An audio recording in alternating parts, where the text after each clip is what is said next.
નમસ્કાર દોસ્તો, વિડીયોમાં ફરી એક વખત તમારું સ્વાગત કરું છું. વિડીયોને વધુમાં વધુ શેર કરી દેજો. આજે આપણે વાત કરવી છે ગુજરાતના ગૃહમંત્રી અને ગુજરાતના મુખ્યમંત્રી વિશે. તો છેલ્લા 2 દિવસથી સોશિયલ મીડિયાની અંદર એક પાટીદાર સમાજના પીએસઆઈ નો એક વિડીયો ખૂબ જ વાયરલ થઈ રહ્યો છે.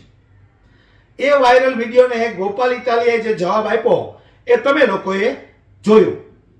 પણ હવે ત્યાર પછી ગોપાલ ઇટાલિયા નવું શું લાવ્યા છે?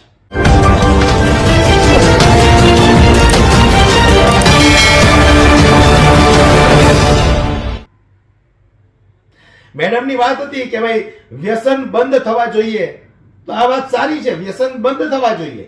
દારૂના રવાડે જે કોઈ ચડે છે એ લોકોએ દારૂ છોડવો જોઈએ. સિગરેટ, ગુટખા, પાન, માવા આ તમામ વ્યસનોથી દૂર રહેવું જોઈએ. આ વાત મેડમે ખૂબ સારી કરી. ત્યાર પછી ગોપાલ ઇટાલિયાએ એમનો જવાબ પણ આપ્યો. પરંતુ હવે અહીંયા ચેલેન્જ ફટકારી છે ગૃહમંત્રી હર્ષભાઈ સંઘવીને અને સરથાણા પોલીસ સ્ટેશનને. અને ખાસ કરીને જે પીએસઆઈ મેડમે કહ્યું હતું કે રાત્રે જ્યારે અમે લોકો દારૂ પીધેલા લોકોને લઈને આવીએ છીએ ત્યારે 50% જેટલા એમાં પાટીદાર સમાજના લોકો હોય છે. ત્યારે ગોપાલ ઇટાલિયાએ જવાબમાં કીધું હતું કે તમે દારૂ પીધેલાને તો પકડો છો, પરંતુ દારૂના અડ્ડા જ્યાં જ્યાં ચાલે છે એ દારૂના અડ્ડા ચલાવનાર લોકોને કેમ નથી પકડતા? તો હવે જ્યાં જ્યાં દારૂના અડ્ડા ચાલે છે, વરાછા વિસ્તારમાં, સરથાણા જકાત નાકામાં કે ડાયમંડ નગર સુધી, એ તમામ દારૂના અડ્ડાનું લિસ્ટ ગોપાલ ઇટાલિયાએ જાહેર કર્યું છે, સરથાણા પોલીસ સ્ટેશનને આપ્યું છે. તો હવે મારે પૂછવું છે ગૃહમંત્રી હર્ષભાઈ સંઘવીને કે આના ઉપર કામ કરવું છે કે પછી ખાલી સિંઘમની જેમ રીલો બનાવી છે, સૂર્યવંશી ટે ટે ટે ટે. બરાબર ને? આપણે ભાઈ એમાં જ ચાલીએ, બરાબર કે નહીં?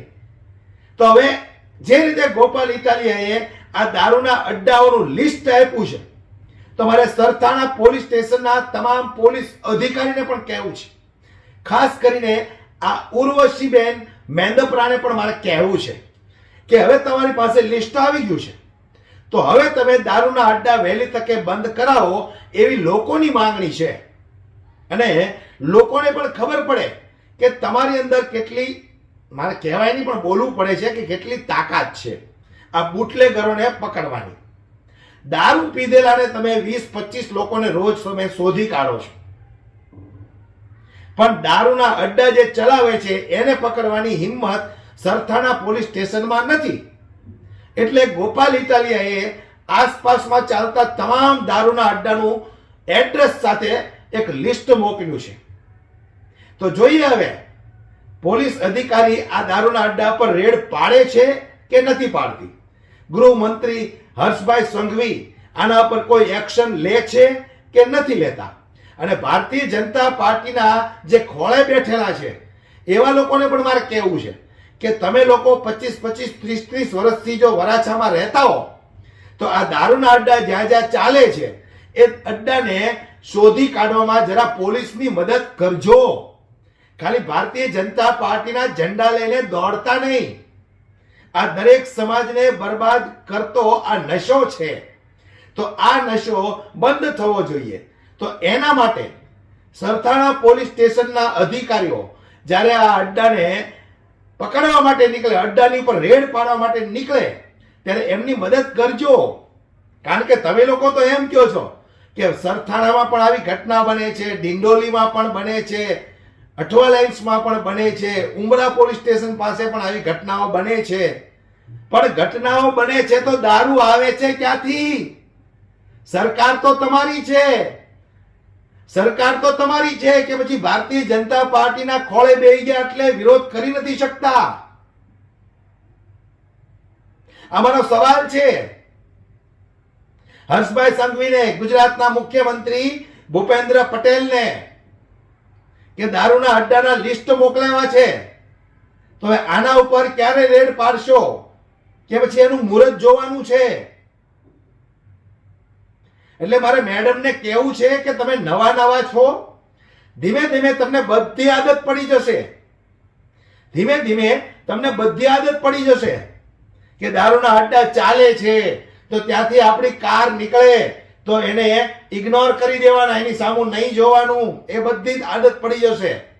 બુટલેગરો ક્યાં છે, કેવી હાલતમાં છે, કેટલો દારૂ વેચે છે, એ ધીમે ધીમે ધીમે બધું સમજાઈ જશે. આજે તમે કદાચ નવા નવા જોઈન્ટ થયા છો, તમારી વેદના તમે ઠાલવી કે વ્યસન મુક્ત રહેવું જોઈએ, સારી વાત છે. પણ વ્યસન મુક્ત રહેવા માટે આ કામ કોને કરવાનું છે? જનતાને તો કરવાનું નથી. બુટલેગરના અડ્ડા પર જઈ અને રેડ પાડવાનું કામ જનતાને તો કરવાનું નથી. અમારા એક મિત્ર અડાજણમાં કરતા હતા, જયેશ ગુજ્જર, બિચારાએ કેટલી વખત એમના માથા ફોડ્યા છે. બુટલેગરોના અડ્ડા પર રેડ પાડી લાઈવ વિડીયો, લાઈવ શૂટિંગ પોલીસને બતાવે છે, છતાંય પોલીસ કોઈ જાતની એક્શન લેતી નથી. તો પછી જનતા શું કામ એના માથા ફોડે? આ કામ પોલીસ અધિકારીઓનું છે. એટલે હું દરેક પોલીસ અધિકારીને નમ્ર વિનંતી કરું છું કે તમારો 50% તમારી મુશ્કેલી આસાન કરી દીધી છે ગોપાલ ઇટાલિયાએ. તો હવે ફટાફટ કાલે સવારે 10 વાગ્યાનું મુહૂર્ત જોઈ ભગવાનને શ્રીફળ વધેરી અને તૂટી પડો. તૂટી પડો સાહેબ. એક અડ્ડા ઉપર રેડ પાડો, તમારી અસલી સિંગમગીરી બતાવો. મેડમ કહે છે ને કે રોજ સાંજે અમારે 25 લોકોને પકડવાનો ટાર્ગેટ હોય છે. તો આપણે એ 25 ને રોજ વીણવા જવા, એના કરતા એકાદ અડ્ડો બંધ કરાવો એટલે 25 માંથી સીધા 5 જ મળશે તમને સાંજે. એટલે બોલવું બહુ આસાન છે, એના ઉપર પ્રેક્ટિકલી કામ કરવું ખૂબ મુશ્કેલ છે. પણ જોઈએ હવે જે રીતે ગોપાલ ઇટાલિયાએ લિસ્ટ મોકલાવ્યું છે, આ સરકારી અધિકારીઓ, નેતાઓ, પોલીસ વાળાઓ એના ઉપર કામ કરે છે કે નથી કરતા. હાલ વિડીયોમાં બસ દોસ્તો આટલું જ. વિડીયોને વધુમાં વધુ શેર કરો, દરેક લોકો સુધી પહોંચે અને પોલીસ પણ ઈમાનદારીથી એમનું કામ કરે, એમની ફરજ બજાવે. આ 8 પાસ નેતાઓ આજે છે, કાલે નહીં હોય. તમે લોકો ઈમાનદારીથી પરીક્ષા પાસ કરી અને પોલીસ બન્યા છો.